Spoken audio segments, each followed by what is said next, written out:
It's just time and pressure and money. So anyway, it's how a diamond's made, by the way, just so everyone knows. Time and pressure. All right. Shine So bright like diamonds. okay, so if we're gonna sing a diamond song, I prefer "Diamonds Are Forever" from the James Bond movie. I'm just saying, that's just me. So, what about you, Southern? I'm just telling you to shine bright. Yeah, shine bright like a diamond. That just sounds so gay when you're talking about a man. Not that there's anything wrong with that, to quote Seinfeld. So Back in my day, gay meant somebody who was gleeful and happy, and I was all about it. all right, everybody that's joining us on Facebook, and I know that's probably very few people, but hey, you got to start somewhere. Welcome to the show. We're going to get really going at about 13 minutes, so bear with us as we get there. So, Rox, I got your text messages, obviously. So what have you done that's fun? Have you gone out and done anything good lately, or have you just been sidelined by health issues? Oh, I'm on the sidelines, full stop. Like, I don't know what fun is anymore. But at least I don't have a weekend, I guess, or every day's my weekend. Do you guys? No, I want to do something fun. I hope it gets there.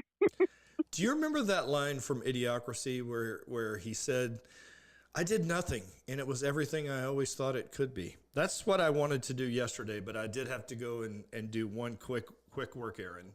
But anyway, Southern, what about you? How was your weekend? Family birthday party. It was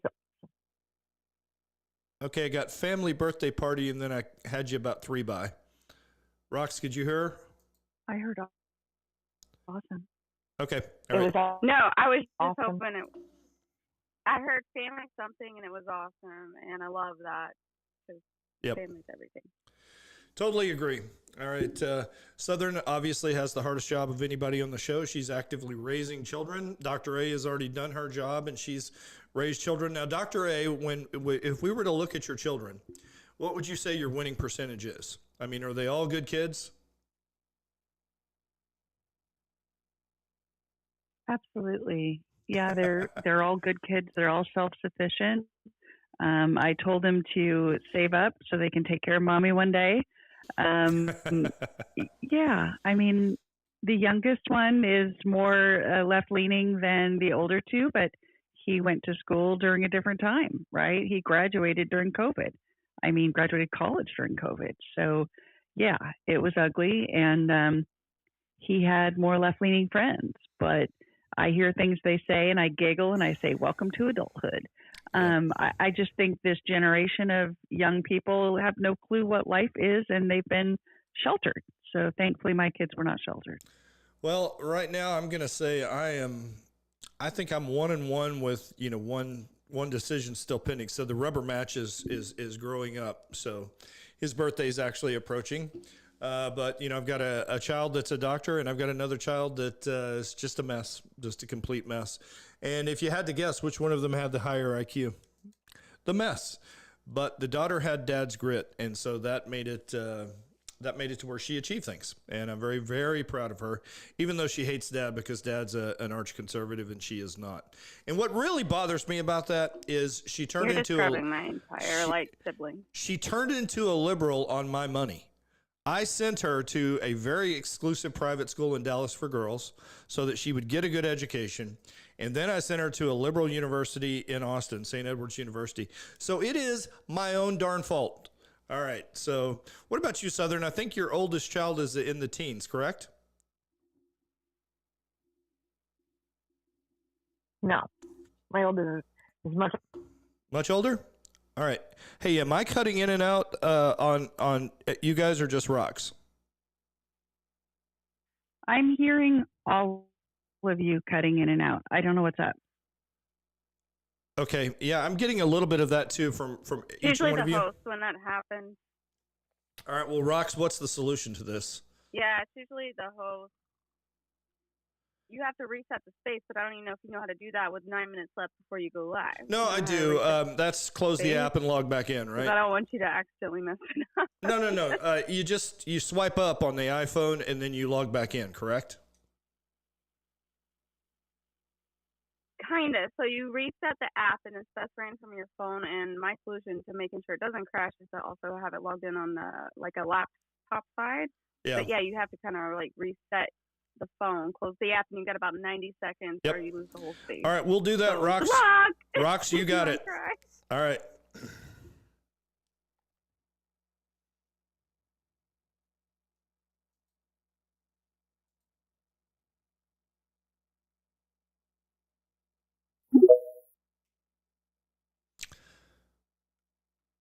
Guess who's back? If he does, Guess who's back? Back again. All right, how do you hear me now? Oh, yay, Ooh, sound is better too. Okay, good. And Rox, I have done that once before. By the way, guys, please share out the space and repost it. Drop it in your DMs. No, Gur Panda was trying to get everybody to share the space. And I shut up as soon as I realized was like, it. Maybe I'm cutting out again. No, it's okay. I just don't know if there's a lag. And sorry, guys. Please, we are going to start in about 7 minutes out, 7 minutes now. Before he goes live. And if you haven't seen Larry on the live show, he is all over the other platforms. I'm going to be trying to post the links, but drop it in DM groups, share it out, quote post it. We'll try to get in there. And yeah, right now we're just chit chatting, but he's got a whole show. We start at high noon Eastern, and thank you for coming in. And again, welcome. Love you guys. And Larry was just explaining my entire sibling childhood. Like even my stepdad asked, like, what's wrong with your brother? And I was like, well, I was firstborn. I took all the ambition out of the womb. That's the only thing I can understand, because he's way smarter than me, but a total libtard. Can't even fix him. That's all, Larry. Sorry. You know, there's always one in every family. Unfortunately for me, I raised 2 liberal children, so that's God punishing me. Do you guys remember the show? I think it was called Family Ties, where you had the liberal parents and the conservative child.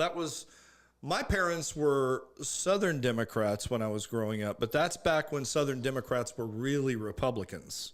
I mean, I know that may not make sense in today's day and age, but there was a time when Southern Democrats actually were pretty centrist, leaning right on a whole host of issues.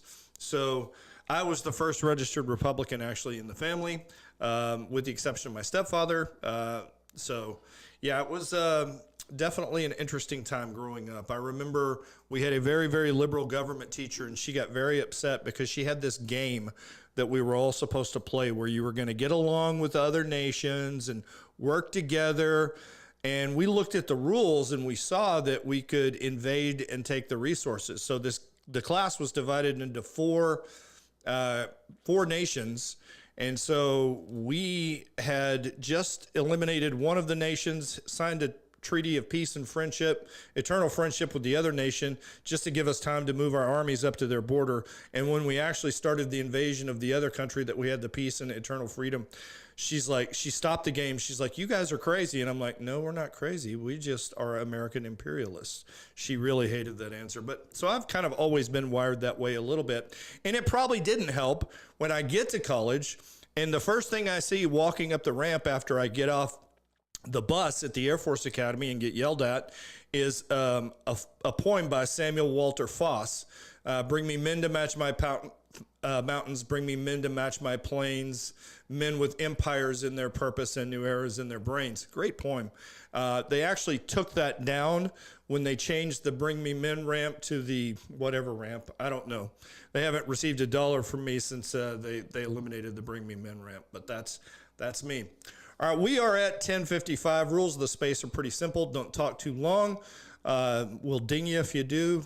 Don't use any profanity, and don't speak over each other. I was listening to the Punch Bowl earlier today, and somebody kept unmuting their mic. If we give you a mic, or if the co-hosts do, then don't unmute it unless it's your turn to talk. And I promise I will try and get to all hands. I am a hard stop at 12:15 because of the other platforms that we're broadcasting on, but I usually try and end sometime between noon and then.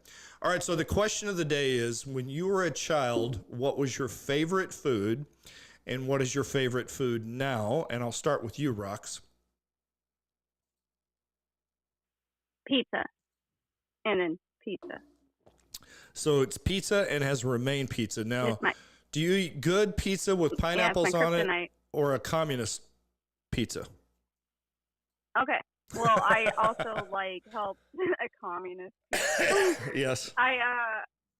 I helped manage a little pizza place when I was younger, and I created this pineapples, jalapeno, and pepperoni. Don't ask me why, because I thought pineapples were weird too. But you get to try it, and I don't really like ham, but I like pepperoni and I like spicy. So I put spicy and sweet, and I'm not kidding. That is my crack addiction, and you put that on a pizza. But I love all pizza equally. Do not get me wrong. Thin crust, thick crust. It's like kryptonite. I can eat a whole. I usually try to do thin crust because I do like to eat less carbs. However, I don't care if I'm hungry. I'll eat a whole large, extra large in front of me. Keep it away from me. I'll gain 10 pounds. I try not to eat pizza too much. No, I totally understand that. And I am a huge fan of pepperoni rather than Canadian bacon and pineapple. So I totally get it. All right, Southern, what about you? What was your favorite food as a child, and what's your favorite food now? Spaghetti, and it's still spaghetti. Interesting. All right, now is that homemade spaghetti with the recipe derived from mom, or are we talking, the ragu out of the jar with the cheap noodles? Homemade, but definitely not my mom's recipe. No. Okay. All right. What about you, Dr. A? As a child, it was mom's homemade pizza with sourdough crust. We all sat around and helped bake it. And now it's probably Thai curry with shrimp. Okay. That's interesting how things change. All right. So I would say my favorite food growing up, and again, I don't know that I specifically had one, but my mom made this Spanish rice that I ate I don't know how much of it I ate, but pretty much the whole pan. Especially when I was a teenager, I could definitely chow down on that. And now I would tell you that I can grill a mean steak. So a really good high quality steak with Japanese sweet potatoes and either broccoli or some type of grilled vegetable. I am totally down with that. That is my favorite meal by far. All right, everybody, we are 1 minute from getting started. So guess what? I'm the flight lead, which means I'm on time, and we're going to move on my clock. So we're getting started right now. This is The Reckoning, 27 July 2026, show number 336, and 1 hour of unfiltered political truth starts now. Now, history often turns on the smallest of things. For example, the North found the South's battle plan in a cigar box prior to Antietam. Had they not, many people believe that the South would have won that battle. Why was that battle pivotal? Because when the North won, President Lincoln issued the Emancipation Proclamation, which kept England and France from joining the side of the Confederacy. Very, very pivotal battle in American history. In World War II, had the Japanese changed the JN-25 code prior to the Battle of Midway, would we have deciphered it? Would we have been able to turn the tide of the Pacific War inside of 1 hour? Now, when I'm reading for pleasure, one of the things that I like to read is historical fiction. Historical fiction usually takes a small turning point like that and alters it, and then it postulates on the different outcome and what history would have looked like as it runs through time.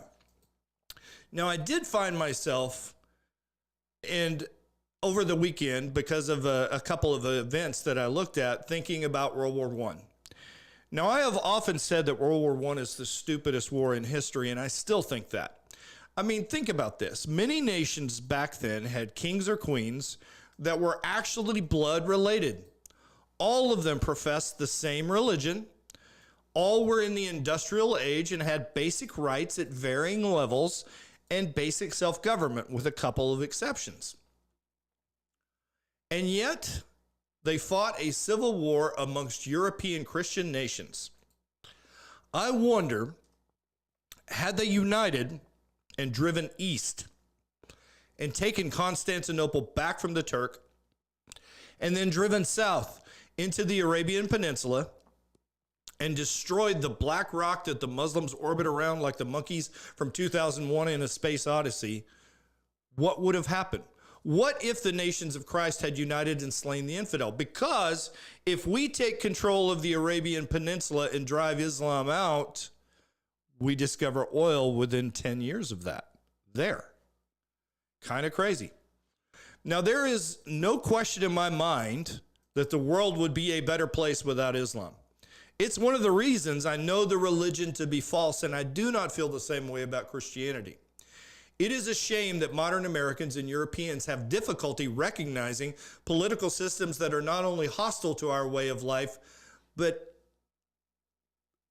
then fail to actually generate the courage to do something about them. Now, reading works of historical fiction also gives you an appreciation for how important the events of the day are. What is today's cigar box? What is today's breaking of the JN25 code? Now, for example, in my state of Texas, the choice could not be more clear right now between the Republican senatorial candidate and the Democratic senatorial candidate. And yet, I worry we may lose this election due to the apathy of the voter. We cannot put cisgender, non-binary god, reparations-paying, gay twink, Jimmy Talafrico in office. Ken Paxton is the clear choice. But because the Republicans in the 89th legislative session, the 88th legislative session in Texas, and honestly, for all of Governor Abbott's 4 terms, have done very little for us, many people I know are just going to stay home. So if they stay home, then what does 2026 and beyond look like? Well, I think we get absolutely nothing accomplished as a country during the last 2 years of the Trump administration, because we will have nothing but impeachment trial after impeachment trial. I can see John Thune now on the Sunday news program saying, "We have to respect the Constitution. The House has proffered impeachment charges. We have to honor them." When the Democrats ignored the impeachment charges against their clown, Biden. Now, I despise lukewarm Republicans far worse than I despise the ardent Democrat. They at least believe what they're saying, whereas the lukewarm Republican believes nothing. Lukewarm Republicans are going to cost the party the House, possibly the Senate, and honestly, at this point, I think we're going to see a blue wave roll across this nation. Why? Not because their policies are right. Democrats are at 21% with the American people, but because we're unwilling to confront the rot in our own party and cast it out. When you have weak men like our sheriff, who allowed the Constitution to be violated when Stuart Rose was seized. When you have weak men like Jared Patterson, our representative, who cares more about what he's going to be doing at night when he's in Austin rather than caring about his voter. When you have weak men like our SREC committeemen with monstrous personal issues continue to win elections. When we see the GOP only take from the people and do nothing they promise year after year, election after election, now is when they're going to reap the whirlwind for sowing the disdain for the voter that they have. So what are we going to do about it? We are fighting a battle that I am pretty sure we're going to lose. Well, you do what's right. And what do I mean by that? I've already fought one of those battles that I knew I was going to lose when I went into court in Washington, D.C. And guess what? I lost. But that doesn't mean you don't play. So tighten your cleats. Tighten up your chin strap like Dr. A did when she ran for Congress. Put your mouthpiece in and go out and engage in some way. I say it all the time. This is full contact politics. All right. We talk about children and where they're going to be. If you want your children to have the America that you had, you must get engaged and you must work, because the communists are like Sauron. The eye is always on us and they're never going to stop trying to destroy the West. There ends the rant for the day. All right, Rocks.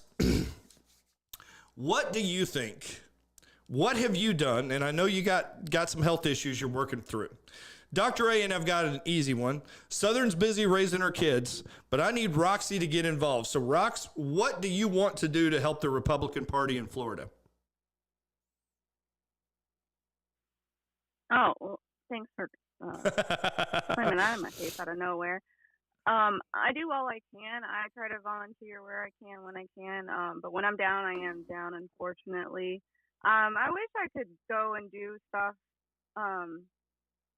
and say something. I kind of feel like I don't always have a voice or the proper voice because I don't have children.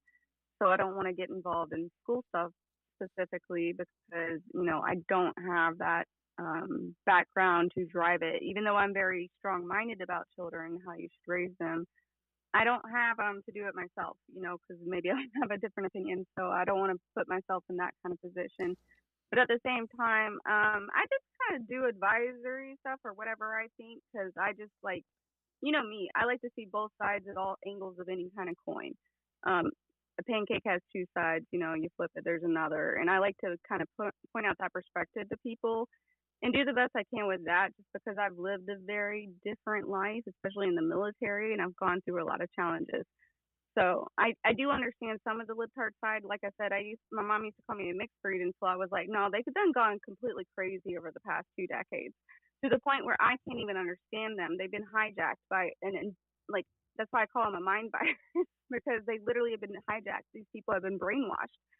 But I still try to understand regular people because there are still regular people. So I like to point out that side. I don't know if there's a position where I could do much more from Florida because Florida's a red state and the only free state in the country.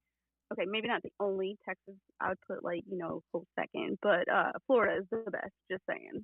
I mean, we don't pay taxes. I am not going to argue with you about Florida being better in Texas as far as conservative goes. You're not wrong. I mean, you've passed more conservative bills.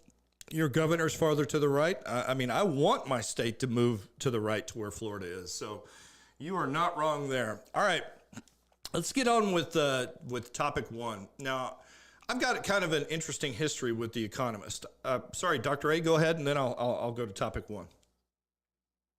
I was just going to tell Rox that campaigns always need volunteers for calling and texting, and they have apps so it's not on your number. They always need help. So if you have somebody that's running a campaign that you want to volunteer for, please reach out to them. You would always be an asset there. And I was just going to say, Larry, I was unsuccessful in my campaign, but I've made lots of inroads in both counties that I was running in. And I'm still working to help get out the vote for the one county that I was the largest county in my district. And then I happen to live in the smallest portion of the county that's in the district. And in that county, I've been nominated for the Central Committee. So I'm getting active still. No, I mean, I appreciate that. I mean, like I said, after I lost, I served on the Committee for Priorities for Denton County. I went down and spoke at the Republican Convention of Texas for, something that I care deeply about, the anti-Sharia laws and the anti-Islam laws. So, yeah, I mean, I'm still in the game. That's the way it goes. All right. So the Economist magazine. Now, when I first started working for American Airlines, the Economist was there, and I liked it because it basically shied away from the far left or the far right in American politics. That's when I first started reading it in 1998. Over the next 3 to 4 years, it started drifting to the left like every other news organization. So that's when I lost I stopped reading it because I don't like reading things that are just patently false and biased from a left-wing standpoint. That being said, I was on Politico today, scanning it and seeing what the communists are up to. Again, know thy enemy as thyself, and in 100 wars you will not lose. So let's talk about Elon Musk and why do they hate him so much? All right, now there's a couple of segues in here, so I want everyone to be thinking of their most hated straw man argument that the left makes, and we'll get to that. So just bear with me. Now, Elon Musk, let's be honest, the guy I think is on the spectrum. He's a complete mystery. He is a billionaire entrepreneur with a focus on green tech and environmental impact. He supported Hillary Clinton and Barack Obama. He believes and he says that the progressive movement changed and he did not. Now, he put out a cartoon, and I meant to find it, and it shows center, left, right, with Elon standing center, left. And then it shows the lefty running off into the eons, far left, and then the center moving to where he is now center, right. That's what he says has happened. I don't think we can really argue with him. The left has gone insane. So I don't think that the progressive movement changed. I think that we just have a much clearer vision of who they really are. Now, in 2022, Elon Musk declared his total separation from the Democrats, stating that they are the party of division and hate. The leftist media, like the flying monkeys out of the witch's castle, descended on him, and the attacks have continued ever since then. When Musk made a move to purchase Twitter and fundamentally disrupted the left's complete total dominance of the social media landscape, they shrieked with rage and spit venom. Notice how I'm doing what they do by using adjectives like shrieking or adverbs, shrieking with rage and spitting venom. Now, I remember his purchase of X with joy because I believed that he was going to return free speech. They had every other platform and still do. So how critical was X in getting the word out for the 2024 election? We will never know. The arrogance of big tech still annoys me. No one should be able in this country to politically censor you for different opinions. Now, in a recent interview with The Economist, the venom from the left was on full display. But the tactics of media disinformation agents and provocateurs have honestly become so obvious that we are all tired of their repetition and their tediousness. You could see Musk's exasperation during the actual interview. He's heard these leading questions and biased insinuations 1,000 times before. The phrasing of the question and the use of adjectives poison the facts everywhere in leftist media. Now, after the interview, what happened? More of the monkeys, all right? Online magazine and a Swift-owned far-left outlet, Gizmodo, published an article claiming that Elon Musk was melting down over normal questions. I doubt very seriously if the world's richest man was melting down. I think he's just tired of the stupidity of the left, all right? That is the gaslighting from the left that we see all the time, and the projection is palpable. Musk has been directly and indirectly accused of promoting racism, fascism, sexism, and even genocide. Though Doge and the much-needed shutdown of the corrupt USAID institution, he is now accused of genocide and killing millions by withholding humanitarian funding. Now, to me, there were two parts of the interview that are absolutely telling. The first was when the reporter asked Elon how he felt about people loathing him and asked him if he understood why. And the way she said it was typical liberal to me, meaning, you just don't see that people don't like you. They loathe you. And do you understand why? As if she's a mom talking to a 4-year-old boy, not the smartest man in the world and the richest man in the world. Now, Elon told her that people hate the media far more, and the fact that he has 250 million followers, I believe, probably means that more people like him than loathe him. Now, the second part of the narrative, all right, was when he interrupted their narrative that Doge had killed people. I think he said that there is 0.0 is the percentage of people killed by Doge. What did Elon do? He ended their corrupt USAID largesse. He refuted every point that she made and rejected their basic assertions. So now we segue. All right, this is something that the left excels at, and honestly, it drives me insane. the straw man argument. Now, what is a straw man argument? A lot of people don't know. All right. A straw man argument is a logical fallacy in which someone misrepresents, exaggerates, oversimplifies, or distorts an opponent's actual position, then attacks that distorted version instead of the real one. Let's give an example. Carmelo Anthony just had a trial. All right. He argued that he was not guilty for reasons of self-defense. The video, the evidence, the eyewitness testimony said that no, he stabbed him and that self-defense was not at play. All right. The left knows they lose that argument.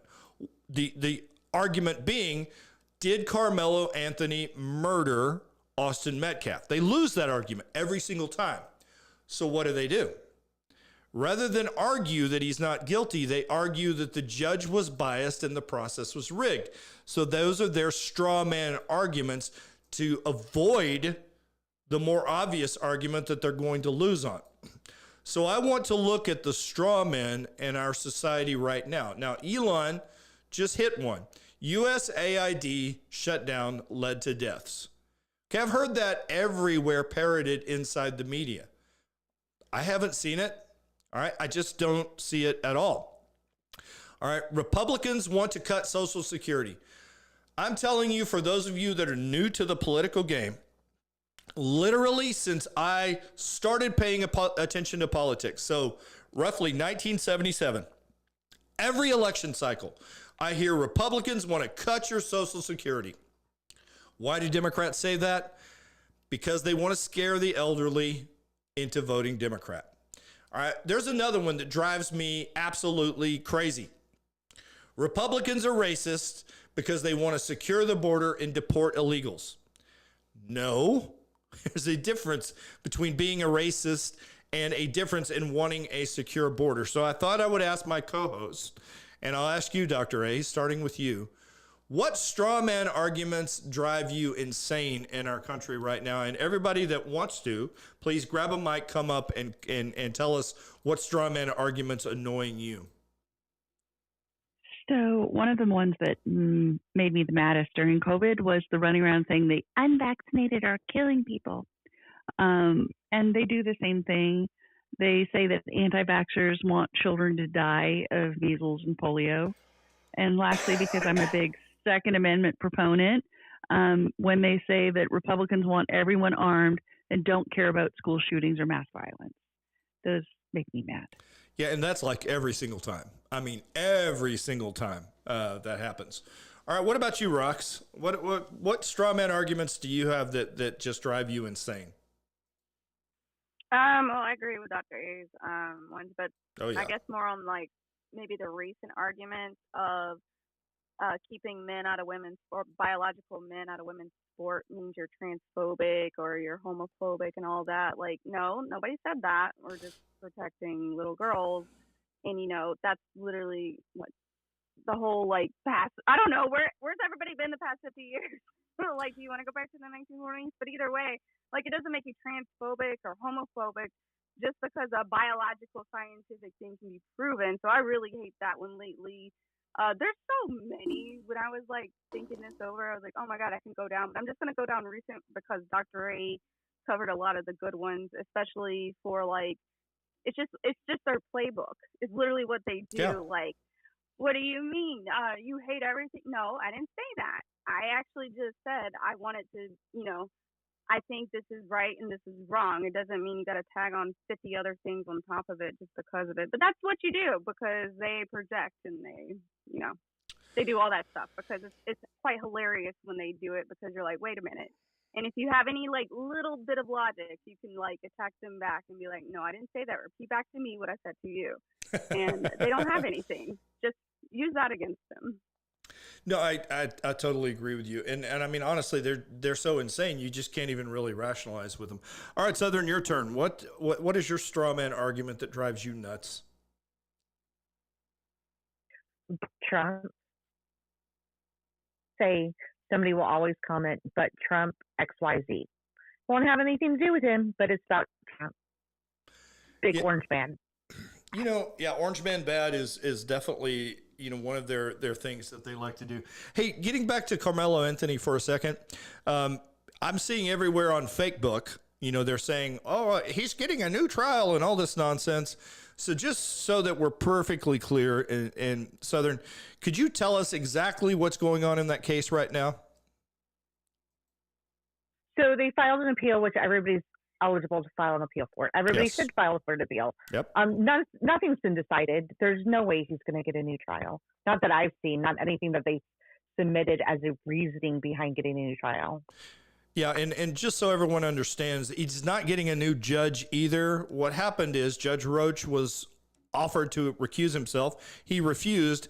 And in accordance with the law, there's an appellate judge that is going to review all the information to see if Judge Roach should be recused. So there is no new judge yet. There may be, but there's not. And all his lawyers did was follow the normal process for someone.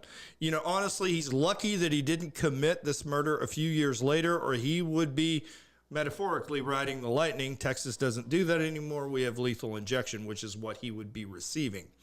All right. So let's get back to Elon for a second. And why do they hate him? All right. Their real agenda was shown in their line of questioning. The global elites in the far left present a false narrative as if it's consensus amongst everybody in the world. The notion that they represent the majority and the majority is angry with Elon is dead wrong. But what was Elon's sin? He trespasses against the liberal order. Perhaps more than his purchase of Twitter, which made them apoplectic, they were particularly sensitive about his closure of USAID. Why? Not because they care about starving children with AIDS in Africa, or they care about any other issue really. What they cared about was how many US dollars they could suck out of the American taxpayer's wallet into the Treasury to get into humanitarian projects where their donors, their spouses, could suck those dollars out of those humanitarian projects and charities and put them right back into the hungry pockets of Democratic politicians and leftist NGOs. That was his far greater sin. Remember, people will they'll look at you funny when you're just saying bad things about them. You start hitting them in the pocketbook. Now their level of hatred is going to ratchet up 8 or 9 notches. And so that's when they really start hating him. All right. I want to look at an example when I say that, USAID was the central funding hub for the spread of woke ideology and propaganda around the globe. Okay, that's his sin with USAID as well. That is a parallel sin. So look how quickly transgender activist movements dissipated once federal funding through organizations like USAID dried up. Did you know, and I did not know this until I read this article, that USAID was funding shelters and services for the invaders coming up from Central America through Mexico seeking to enter the U.S. illegally? Through Catholic charities and other nonprofits, yes, sir. We are paying for them to invade our country. We paid for it, and not one person has been held accountable, to my knowledge, for that crime. Why those people are not all sitting in prison, rotting away, awaiting trial, I would say I don't know why, but I do know why, because the Democrats control the Department of Justice. It's not our DOJ, it's theirs. It is not the American people's Department of Justice. It is not the American people's FBI. It belongs to the Democratic Party, no matter who's in charge. So we've talked about Elon's sin of restoring free speech, his sin of hurting their pocketbooks, his sin of destroying the funding source for their woke ideologies. But he also is now an example of what happens when you leave their plantation. Leftists and radical collectivists do not perceive themselves as individuals, right? They only see the greater movement. And any individual who walks away from the collective and takes his platform with him, especially somebody who, in my opinion, is the smartest man in the world right now, and is certainly the richest man in the world, will be viewed as a traitor and a thief. And that is the way they view him. Elon Musk is a blessing to the United States, not only for creating Teslas and SpaceX, but primarily because he restored free speech and he fully exposed the funding mechanism of the woke mind virus and its authoritarian media control. Did you know that a 2025 poll showed that 70% of Americans have low or no trust in the media? My question is, why do they still have 30%? So we talked originally about the straw man arguments that are being made. What narrative being pushed by the media right now irritates you the most? There's two of them for me. All right, one of them is that we are somehow controlled by the state of Israel. I don't believe it. I believe that Donald Trump is the president, but given our system of government, he's being impeded by a uniparty more dedicated to getting along and preserving the status quo than actually having change. That media, that narrative that Israel is in charge of the United States drives me crazy. All right, Rox, coming to you next. So what other media narratives are driving you insane right now?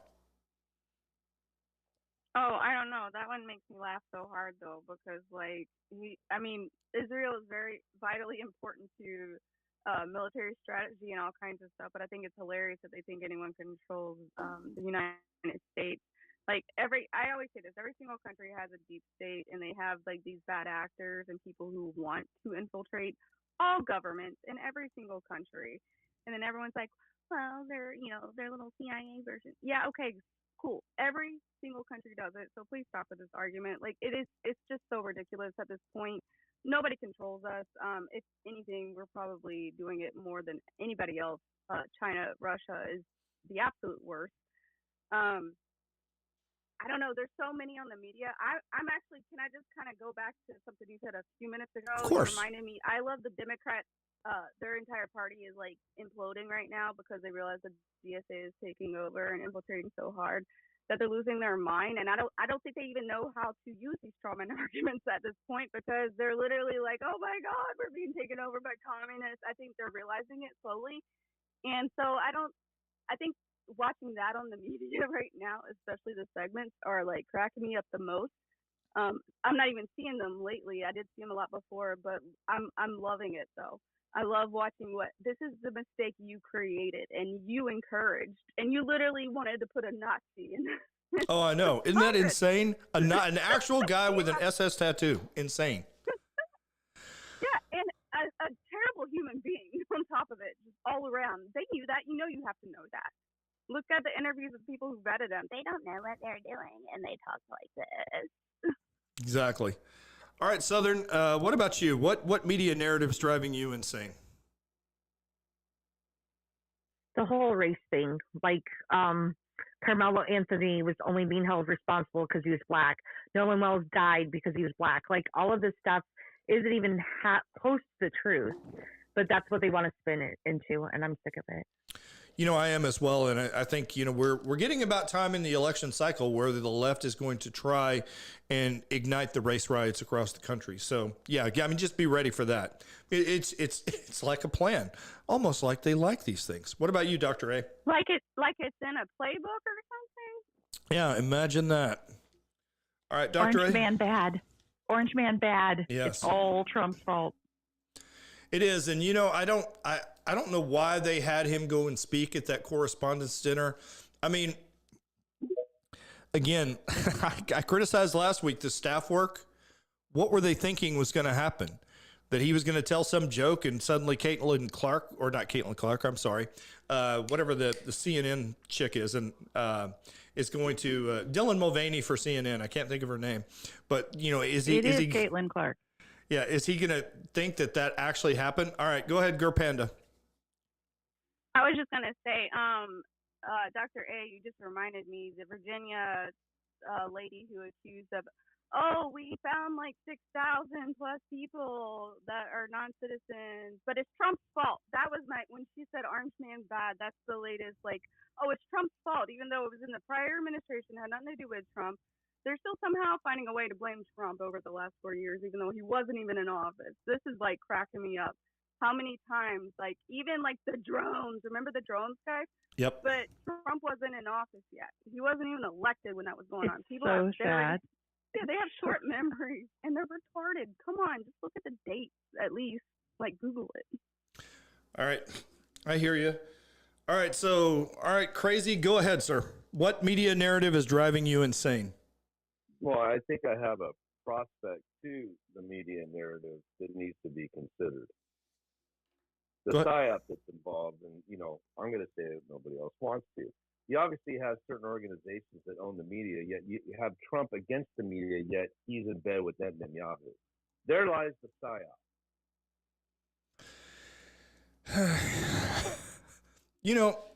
I would like to see an objective measure in some way. And again, everybody always says that, the Jews control the media.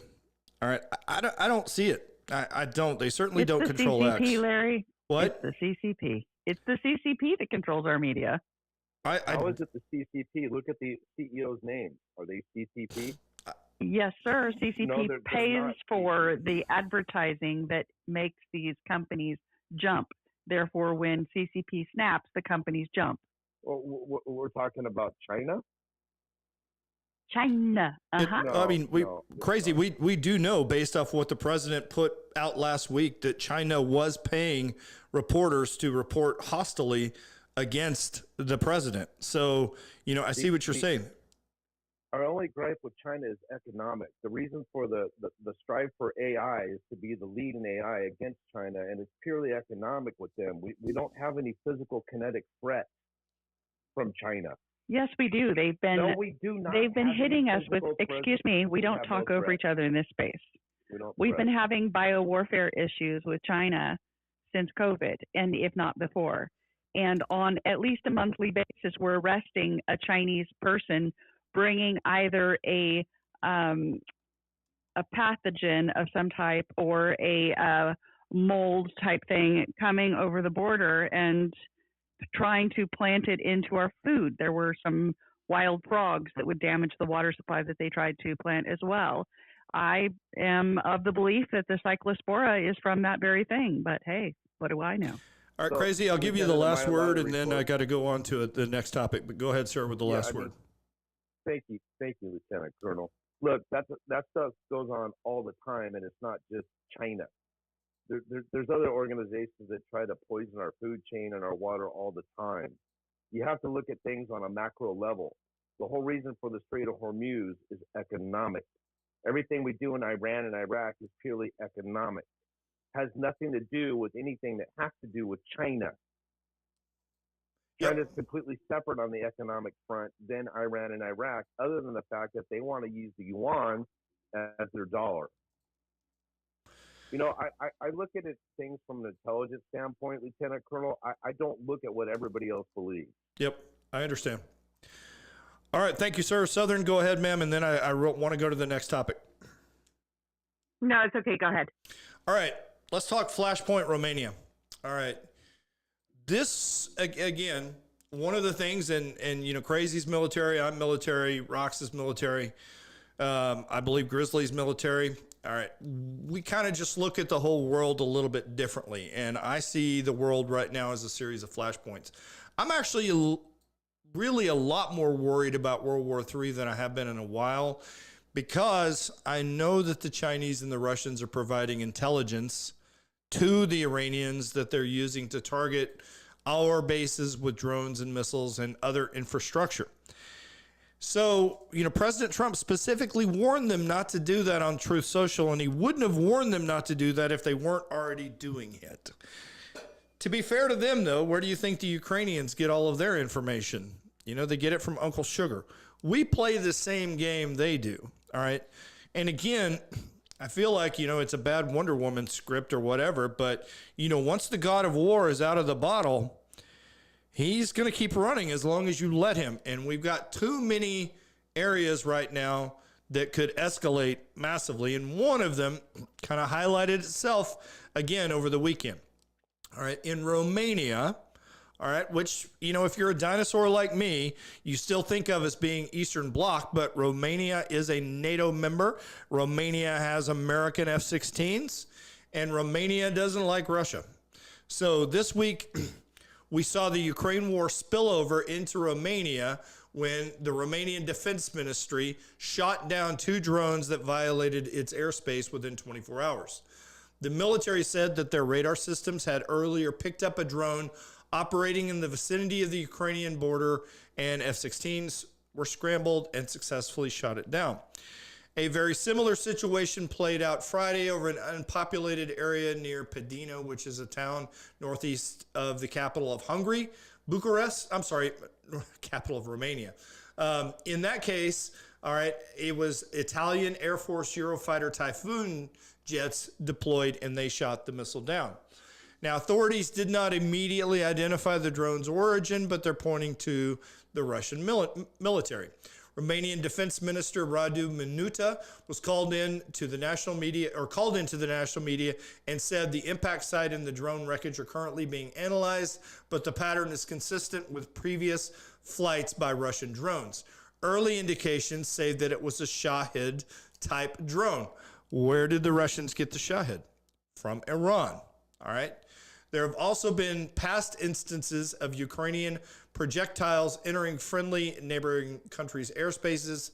So where do Shahed drones play into all of this? I worry that what is 2 regional wars can be merging into one. All right. But each instance creates new tensions between Russia and NATO. And currently, Ukraine is hitting things that are going to anger the bear, so to speak, not more than they already have. They hit they hit a beach, I believe, and they've been hammering their oil industry. The Kremlin hasn't been alarmed of the U.S., the Trump administration transferring 5,000 U.S. troops from Germany to Poland, all right, which is right on Russia's doorstep. Now, do you guys remember when the Berlin Wall fell? Probably not. You're all probably born after that, or most of you. All right. But the U.S. Secretary of State, James Baker, said that NATO would not move one step east. And now we have combat troops in Poland and U.S. bases everywhere. And NATO basically is right up on their border. All right. Again, the neocons run the government. All right.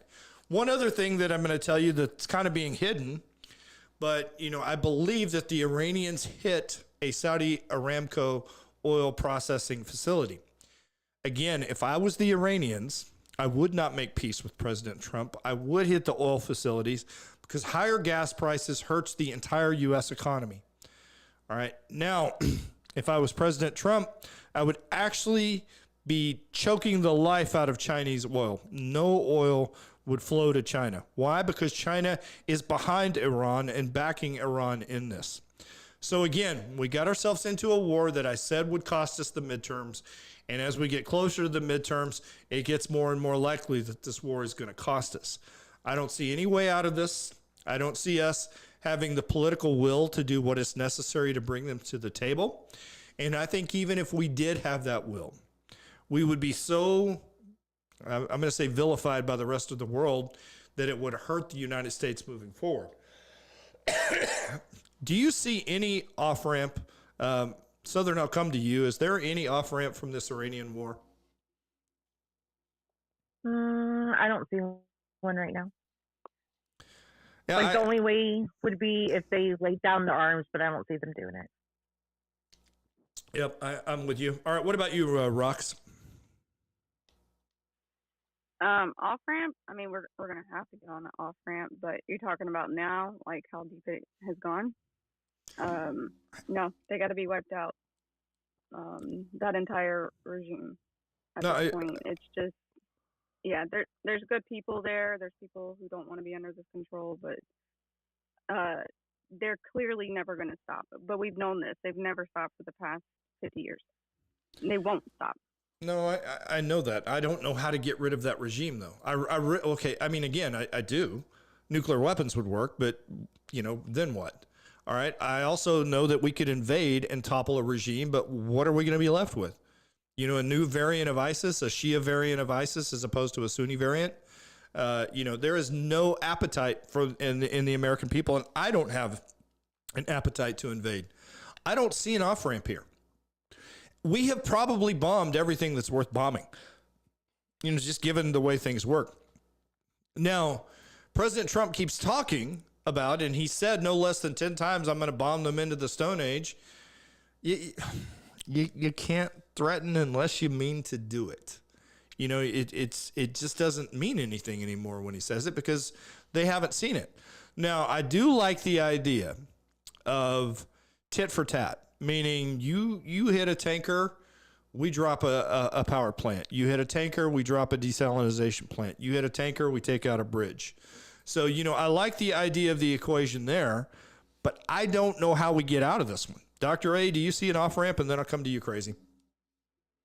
No, sir. The only thing I see is speed it up, get her done. I mean, they're going to have to be wiped out.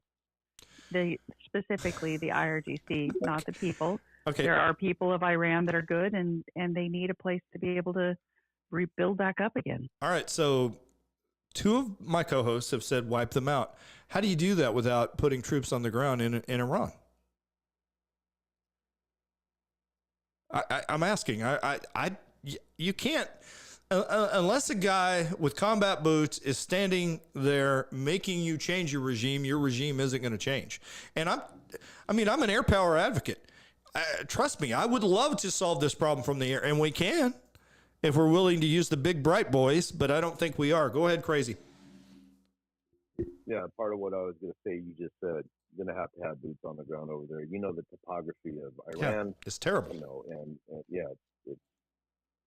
you're not going to get them all in one day for sure. But I've said from day one that as soon as we had a presence in the Middle East, it was going to remain there. And I had, lashbacks from prior military, retired military, especially in spaces, it'll be over in 30, 60 days. That's all a bunch of crap. I guarantee you we're going to have boots on the ground, or at least a presence over there until the end of Trump's term, period. We can't do anything in Iran with, like you said, without a full presentation of theater. I'm with you. I don't see any way out of this one. And that's why, we talked about it before it ever even started, saying this is a really, really bad idea. Go ahead, Tracy. Thank you. This is a very interesting topic, and this is a very important topic. I have not served, so I want to state that. But I don't see a way through this or even out of this either, except for what was just suggested. But let me say this, and I do not mean to put the cart before the horse. I also don't mean to even put a cart behind your horse. But I want to say this. If we were to put boots on the ground, let's say, or even this guy, okay, why would we want to risk our American blood for a regime, or not a regime, a people who don't even stand up for themselves? They're not willing to shed their own blood. Okay. Why is America coming to help? That's being a little unfair, because I believe, and Rox, if you could look up what, there were a lot of them that were killed in the protests before we started Operation Epic Fury. I mean, there was like 40,000? 60,000. Yeah. There were 60,000 last I heard, but there are the people, they slaughter them. That's the whole point. And they literally are the funder of terrorism across the world. Yep. They slaughter more Americans. They are behind every single IED. Every single funding goes back to Iran. They do it in a way to be like, oh, it wasn't us, but they funded everything. They promoted their magazine. I think it's called Inspire. We used to have a subscription that they sent out to the terrorists on how to make IEDs, so we could know what they were like planning next, because it's a constant evolving field. Everything is funded by them, because they are the world sponsor of terrorism. The whole time, and their people do not want it, but they slaughter those people who stand up. They hang them on a daily basis. They're 19-year-old kids. No, they get hanged daily. Exactly, and again, that's. I don't mean to drive this point home but I always do. If the left is ever successful in taking your guns away, they will do that here too. Make no mistake, they will. Everywhere that guns are taken from citizens, it happens. We're seeing it in Britain right now with people going to jail for Facebook posts. Never give up your guns. Now, and so Tracy, thank you for your comment, ma'am.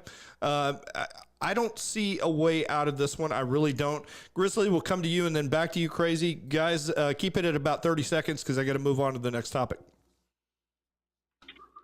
Okay, quickly. So off ramp, I think there is an off ramp. I think that's what Trump's working toward. The off ramp is moving oil around through pipelines, international pipelines, rather than through Carg Island.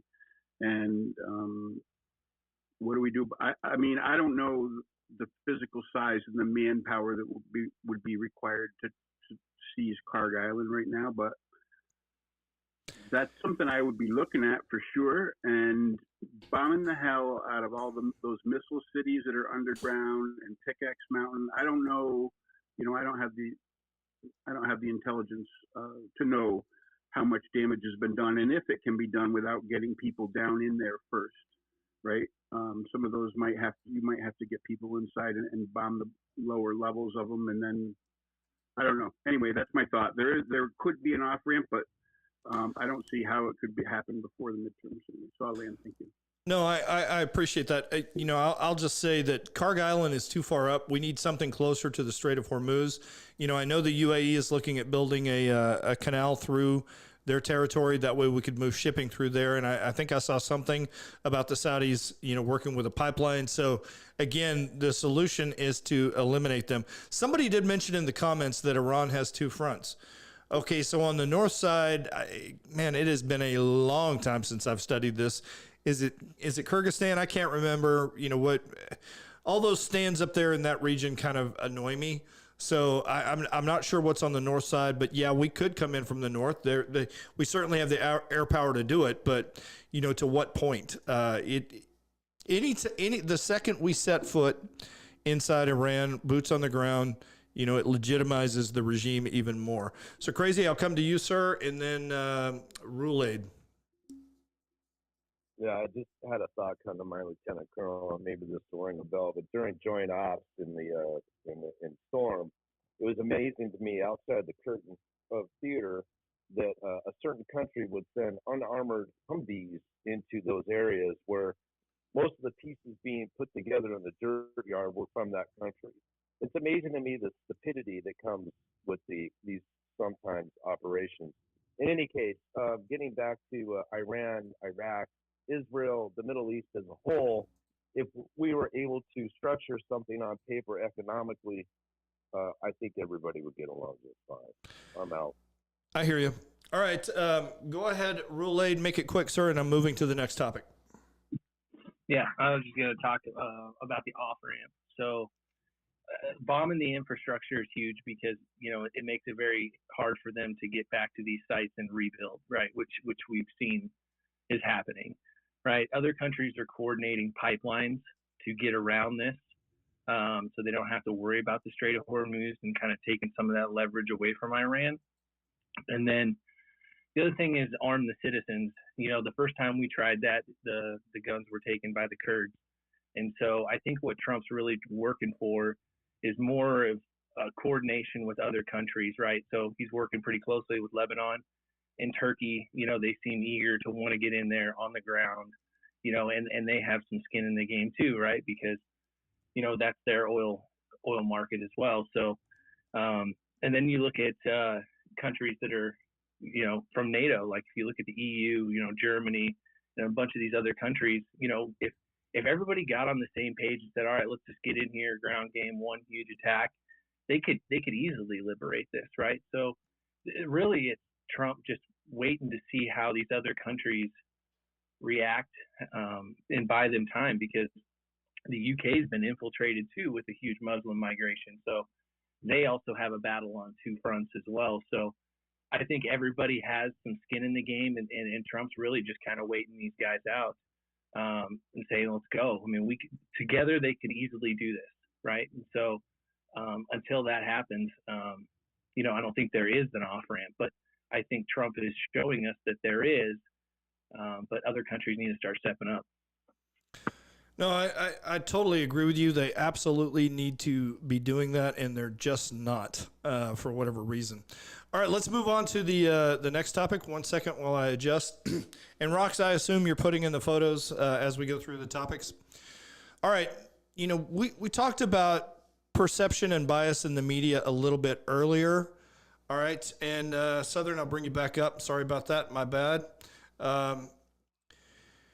So one of the things that I do to try and stop my perception and bias is just go to the facts. All right. So that's the who, what, where, when, and then come to the why, but wait a little bit to get there.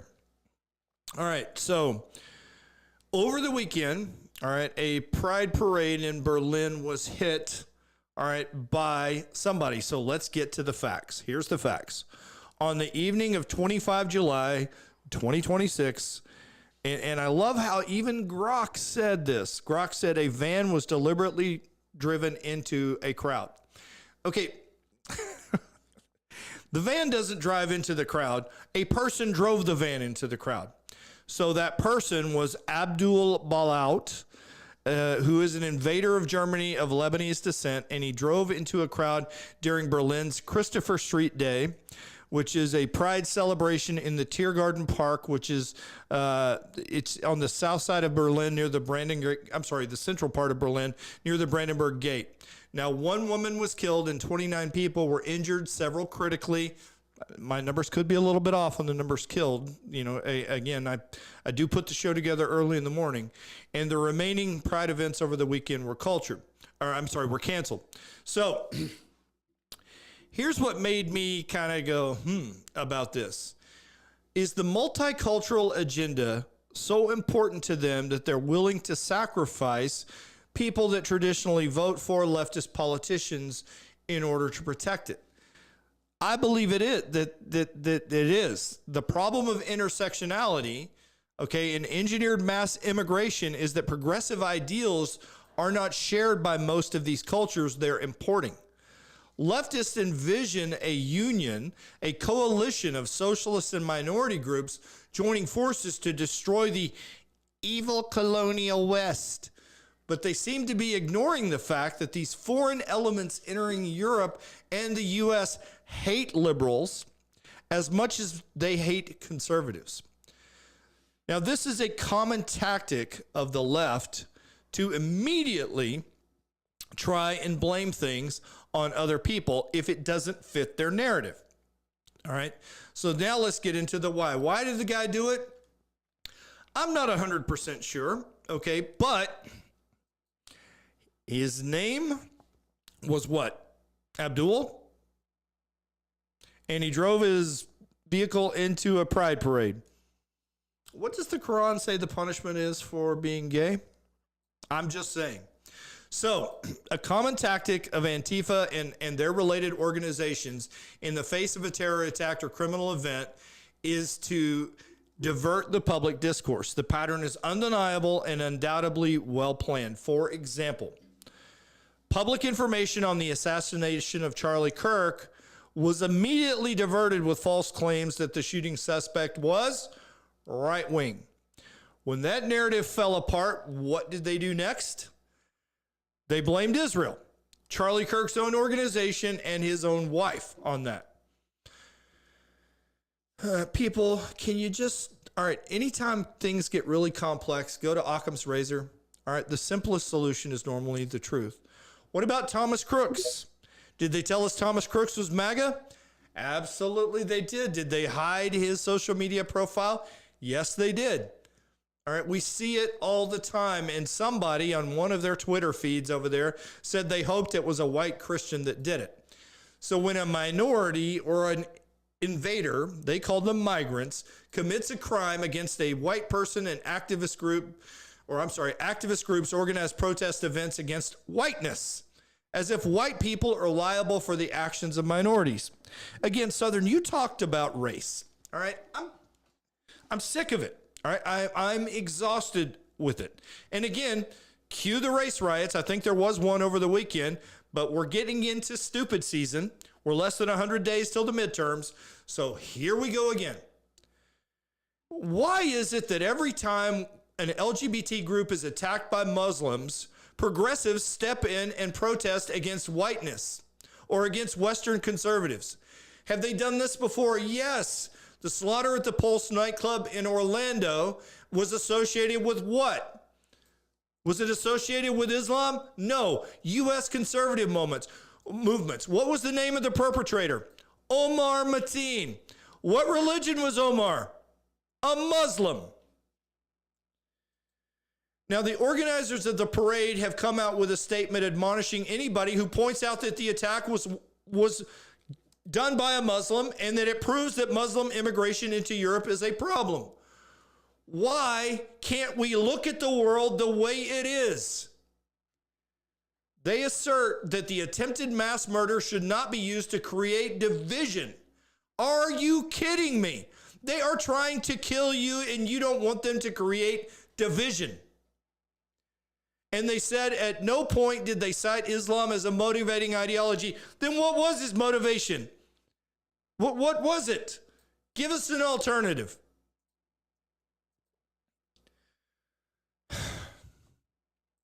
All right, the organizers of the Berlin Parade also said that yesterday's attack must not be used for political ends. Guess what? They've read Saul Alinsky's rules. No crisis goes unused. All right? Everything becomes political. You know, I'm going to be honest with you. There are days, and this weekend when I was looking at the news and as I started writing this morning, I feel like I'm Neo in the Matrix. I really do. And everything is propaganda, gaslighting, and illusion. What does it take to actually see the truth? All right. It drives me insane. It's obvious to me that the multicultural agenda and bringing in Muslims into our nation is more important than progressive ideology or the LGBT agenda to the left. If the woke left actually gets what they want, which is total invasion of the West by the third world, all of the principles they supposedly believe in will face elimination by those same group of migrants. Leftists don't care. What they want is just to burn us to the ground, and the end justifies the means there. What is going on in our society where we hate the truth these days? So again, as I started this article, when you're looking for the truth, try and just get to the facts. The who, what, where, and when. All right, pure facts as best as you can. And then give yourself a selection of the whys. All right? Am I jumping to a conclusion saying that because the guy's name is Omar or Abdul or Jihad or whatever his name is, that they're committing an atrocity based off their religion? Absolutely I am. But guess what? 70% of the terrorist attacks in the world are committed by Muslims. I've got the majority of the data on my side. Occam's razor says that if the guy's name is Abdul and he committed a terrorist act, he's probably a Muslim. Dr. A, go ahead. And, sir, if the act was done for political or ideological reasons, why can't it be discussed as a political issue? That's what it was intended to be. It absolutely was. All right. So, Southern, you may know this because you follow these things closer than I do. Court cases and things like that. Did that guy, Omar, did he get the death penalty? Or did the cops kill him that day? I can't remember.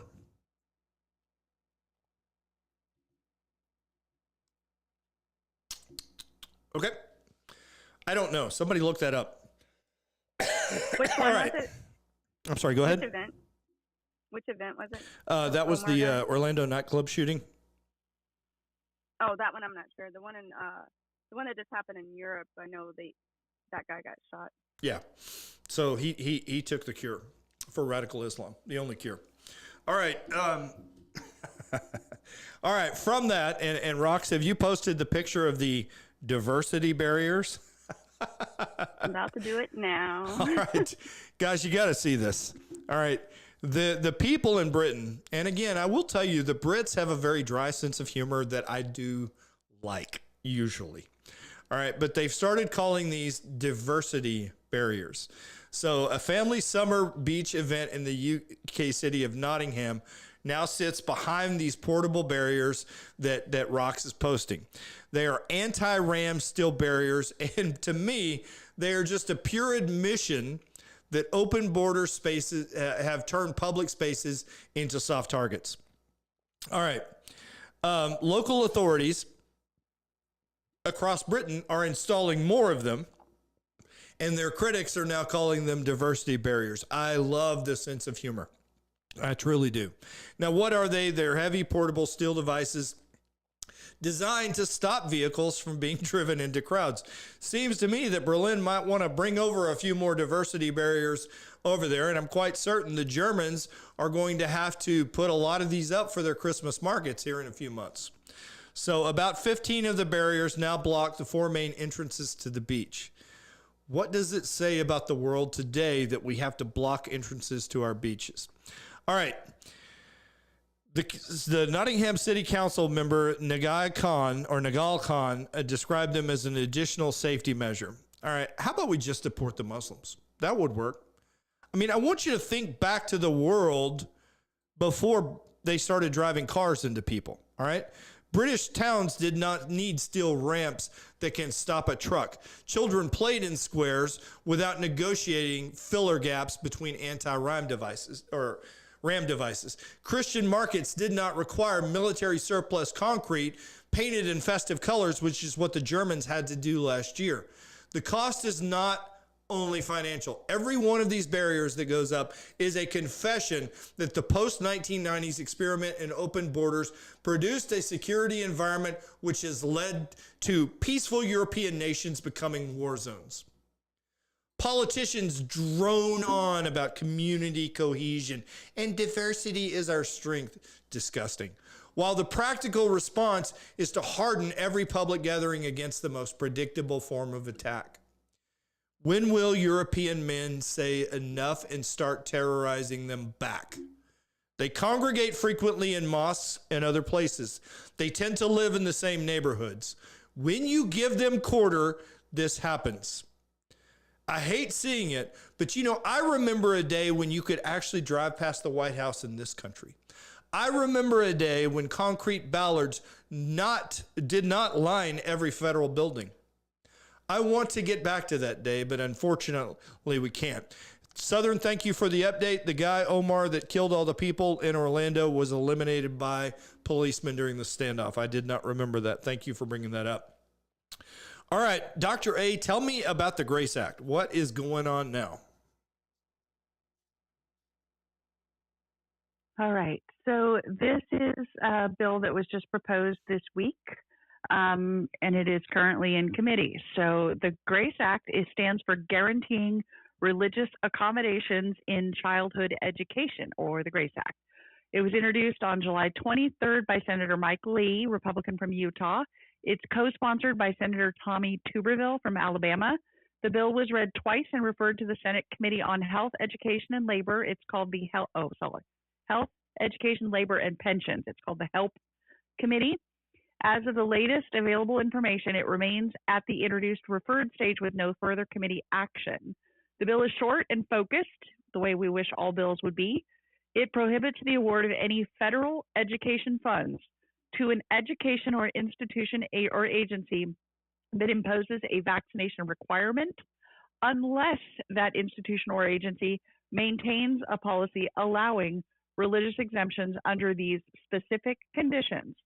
An individual or the parent guardian of a child under 18 may be exempted if they simply assert that receiving the vaccination would violate a sincerely held religious belief. No documentation or other information may be required to support or validate that assertion. Some schools are requiring a priest or someone else to verify that your religion is that, right? Key definitions in the bill. Education institution or agency is an elementary school, secondary school, local educational agency, or state educational agency using the definitions from Elementary and Secondary Education Act of 1965. Vaccination requirement is any requirement as a condition of enrollment, attendance, participation in athletics, or other student activities or employment that an individual must have received one or more vaccinations. A child is anyone under the age of 18. In short, schools or agencies that refuse to allow a pure assertion-based religious exemption or that demand supporting documentation would become ineligible for federal education funding. Sponsors and supporters present the bill as a defense of First Amendment free exercise rights and parental authority. Lee's press release argues that some schools discriminate against religious families over vaccine exemptions, that requiring documentation creates burdensome hurdles, and that federal tax dollars should not support policies that override sincerely held religious beliefs. It cites examples of families who faced exclusion from public schools, particularly in states such as California, New York, Connecticut, and Maine, that have limited or eliminated completely religious exemptions, and frames the measure as protecting access to education without forcing families to violate their faith. The bill does not mandate that states or schools create religious exemptions. It conditions federal education funding on the existence of a documentation-free religious exemption policy where vaccine requirements exist. Contact your state senators, please, ASAP, time-sensitive, and ask them, so this is U.S. senators, I apologize, your U.S. senators, and ask them to pass the GRACE Act. It's S5128 from the Help Committee and get it through the full Senate ASAP. That sounds like a wonderful idea to me. Now, I've been thinking about this. You know, our problem is we need the oil out of the Strait of Hormuz. Now, obviously, we don't want to detonate nuclear weapons because we don't want to kill innocent people. I get that. But I'm wondering, you know, what a directional EMP would do to disrupt them. And the question I have is, could we put on a destroyer escort an EMP weapon that would actually, I'm going to say, follow the convoy along until it's out of range of Iranian rockets and drones, where it was continuously broadcasting an EMP jamming. Now, again, I have to study this a little bit more. This is just talking, you know, ex recto while I'm in the middle of a space, so it's probably not going to go well.